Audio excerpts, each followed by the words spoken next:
Hi, and welcome. You're listening to the X22 Report. My name is Dave, and this is episode 973A, and today's date is May 17th, 2016, and the title of the episode is The Real Economy is Collapsing at an Accelerated Pace. Let's get right into the economic collapse financial news. Let's head out to Greece, and we're starting to see that the debt level in Greece, it cannot be sustained, and the central bankers at this point, not all of them, they're starting to realize that, if we go forward, Greece is going to collapse right in front of our eyes. And everything that we've done is going to show that, maybe countries shouldn't take on more debt.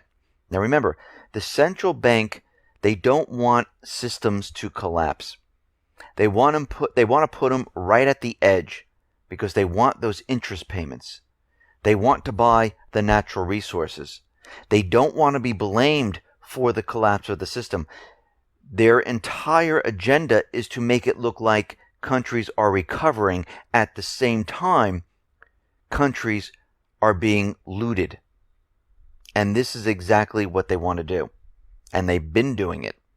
Now, the International Monetary Fund, they're now pushing the Eurozone to let Greece skip paying the interest or principal on the bailout loans until 2040.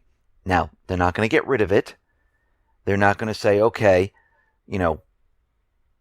let's just wipe out the debt. They're going to say, you know what?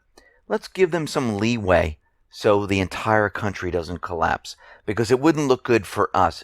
They don't care about the country. Central bankers don't care about the people. They don't care about the country. They care about their profit. They care about debt. They care about enslaving the people. That's first thing on their agenda.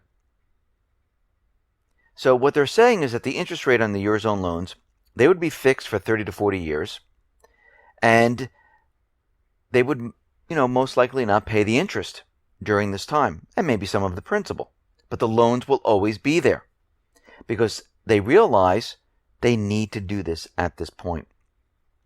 Out in France, protesters have been taking to the streets once again because the government is pushing their labor laws, and the law extends working hours, it cuts holidays, and we can see right now they're putting this into place because they're worried about the entire system collapsing, and they're preparing for what is coming. And the people are saying, okay, we're completely against this law. This is why the government in France used this section of the Constitution to get this law passed without their Congress. They completely bypassed it. Now, here in the States, what are we seeing? Well, we are seeing the economy, the real economy, accelerate into collapse. Now, I know a lot of people think that we're in this incredible recovery. I know a lot of people saying, well, it's never going to collapse. You've been saying this for a long time. Yes, we've been saying it for a long time. We've been tracking it, following it. Now, a lot of people were saying the economy was going to collapse prior to 2008. They said it for a very long time. But guess what happened? It collapsed. The same thing is going to happen right now. Just because we're following it, just because we're tracking it, just because it's been a long time, doesn't mean it's not going to happen. Because what we're doing is we're following the central bank, the U.S. government, all the manipulation to make us believe that we have been in a recovery. Now, as soon as it collapses, all those people who said, oh, you see, you were saying this for a long time, they're going to disappear. You'll never see them again. You know why? Because they're going to crawl back into their holes. That's what's going to happen. That's what always happens. When we look at the facts and we look at what's going on right now, the economy is sliding deeper and deeper into the abyss. It's not going to improve. It's not going to get better just because you're saying that everything is fine right now. Believe me, I know a lot of people who put up the illusion in their households that everything was fine. They're driving fancy cars. They have a beautiful home. Next day, hey, where did those people go? The house is empty. They're gone. Then you get word, oh, that whole thing was an illusion. They're bankrupt. They have no money. That's what's going to happen here. And if you really think about it, and you go back to 2008, where all those people were out there saying, even the government, the Fed, saying that we weren't going to collapse. We're in the year of 2008. We're not forecasting a recession. Everything is fine. Everything is contained. We didn't do anything illegal with the subprime securities. Goldman didn't do anything illegal. Everything is fantastic. Actually, if you look back in time, who lied? Who said everything was going to be fine? Well, it was the U.S. government and the Fed. All those people going back to 2005, 2006, who said the system is going to implode, yeah, it might have taken a while. But guess what happened? They were right. And that's why we've been tracking this. So there's no mistake of what is really going on right now. That we are in a collapse scenario. So we can look back in time and say, yes, we followed this all along. We have the evidence. And if this happens once again, we look back at the evidence and we say, aha, they're repeating the same patterns. Or the patterns are a little different, but we see the same exact signs. Now, housing bounced by 6.6%. Now, remember last month, housing starts plunged by 8.86%. And of course, we've seen this before. We've seen this pattern where we get a bounce up.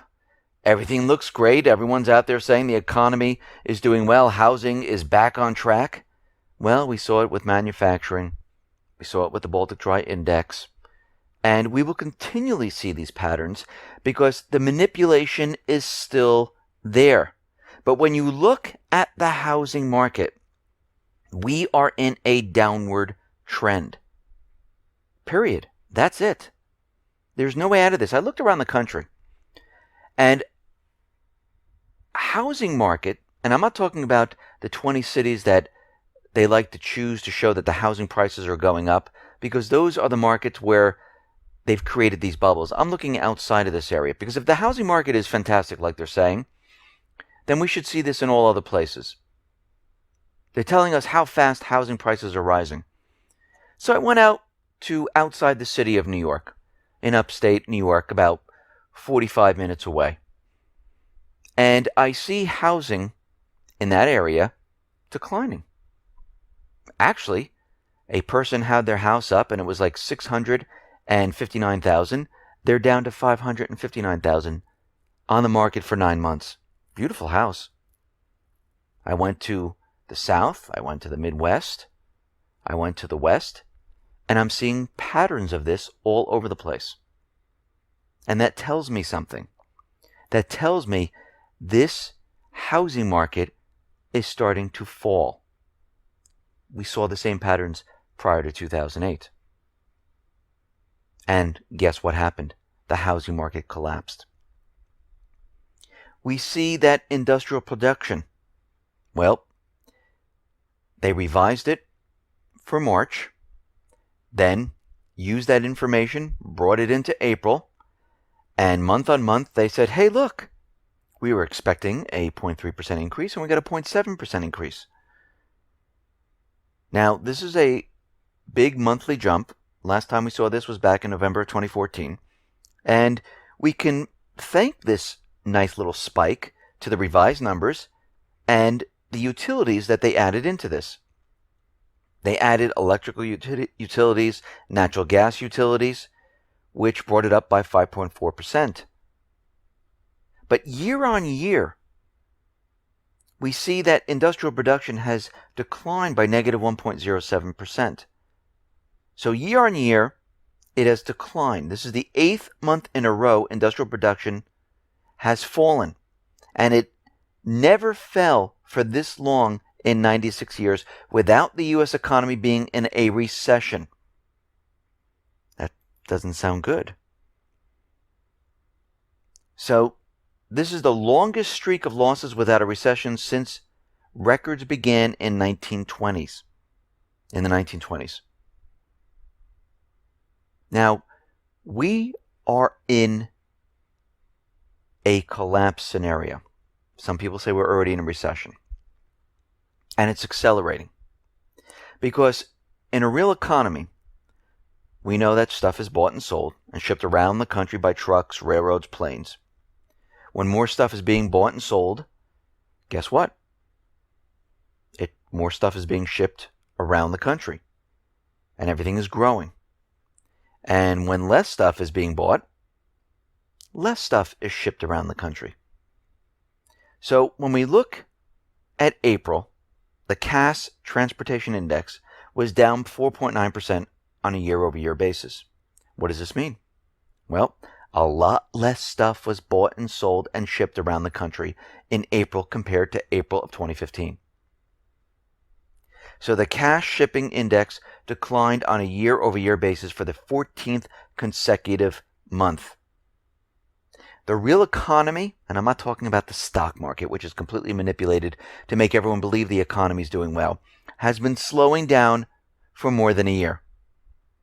Actually, we saw this before. Remember what I talked about patterns and tracking everything so we understand what is going on here? Well, in 2007, 2008, we saw the same exact thing happen. And the Federal Reserve and the experts, they'd assured us that this is not something you want to look at. This does not signal a recession, a collapse of the economy. It doesn't tell you a damn thing. Well, again, who was wrong? They were. So what we're seeing is hundreds of rail workers, they're being laid off. We're seeing trucks, they're going nowhere. And the real economy is accelerating downward very quickly.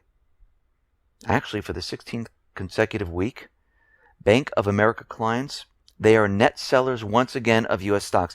People are getting out of the stock market right now.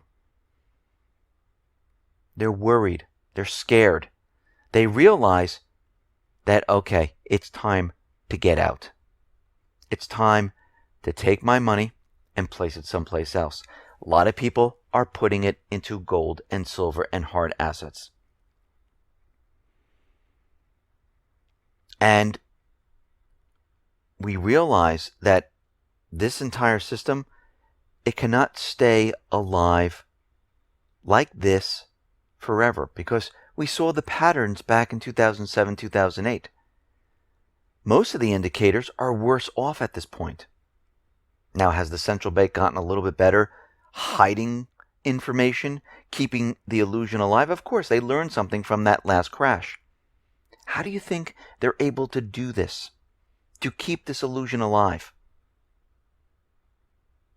Because they used that experience of 2008 and they said, okay, these are the things that we need to manipulate. We need to make sure we have the high frequency traders in place. We need the plunge protection team to keep the stock market up. We need to suppress gold, keep this illusion alive. Then we need to recalculate GDP, manipulate the GDP numbers to make it look like the U.S. is doing very, very well all the time. Then we need to play with currencies.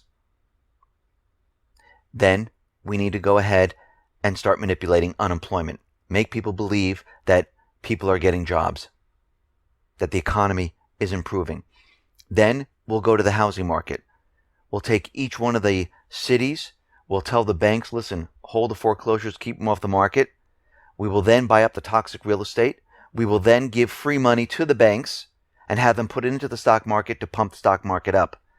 At the same time, we'll keep houses off the market because this is the instructions to the banks, and we'll let prices move up. Then we'll give free money to hedge funds, investment companies, foreign individuals, and tell them to purchase homes by the thousands. Keep them off the market. Rent them if you can.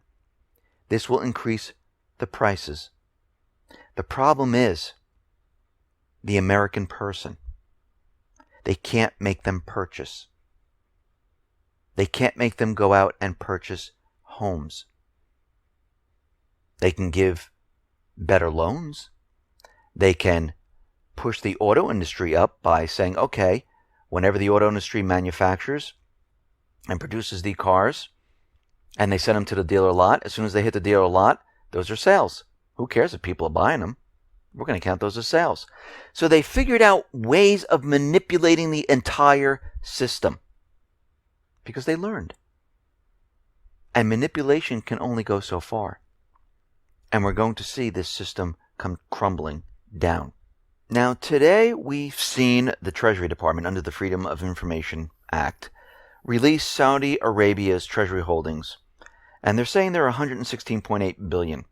Now, we know that Saudi Arabia threatened to dump about $700 billion in treasuries if Congress passed the bill. And we know this bill was passed in the Senate. It's now heading to the House. And we know that Obama's going to veto it. But let's just play along here. The problem with this is that the $168 billion might be what Saudi Arabia is holding. But some nations accumulate treasuries in offshore financial centers. This number is not included in the Freedom of Information request, meaning the holdings show up under the data of other countries. Very interesting.